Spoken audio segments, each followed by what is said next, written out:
Language trades on a commonality of perception. If two people have a fundamentally different view of reality, words will literally mean different things to each of them. This is most clearly exemplified in discussions about deep worldview concepts like morality, ethics, or even capitalism, Marxism, socialism, freedom, love, kindness, etc.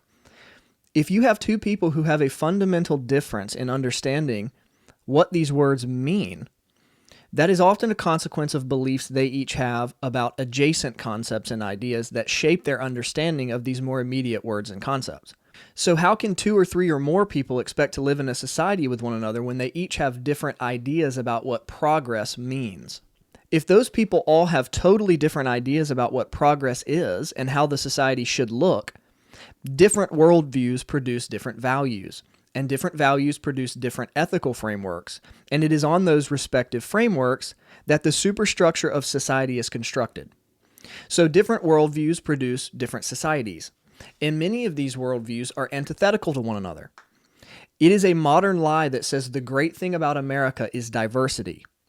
If one only means diversity of race, then great, yeah, we agree. But if one means diversity of ideas, they are either mistaken or malicious. Different worldviews will fight one another to the death, and the living one will be the one on which society is constructed, and that will dictate the laws and social interactions that characterize that society. In my opinion, the statement, America's strength is diversity, is probably an intentional lie told to plant a seed in the heart of our nation, which will give rise to a tree of ideological division so massive that it cannot be cut down.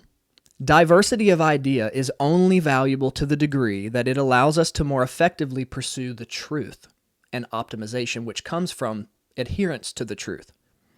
This is why immigration must be slow and require assimilation.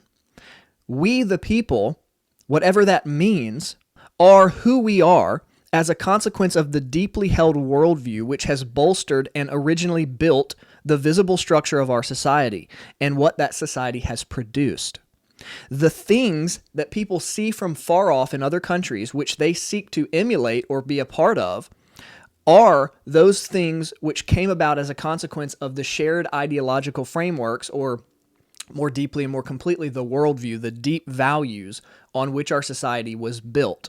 So bringing in and adopting worldviews and ideologies which are antithetical to that end up resulting in the destruction of the very superstructure which the rest of the world seeks to be a part of. It makes no sense.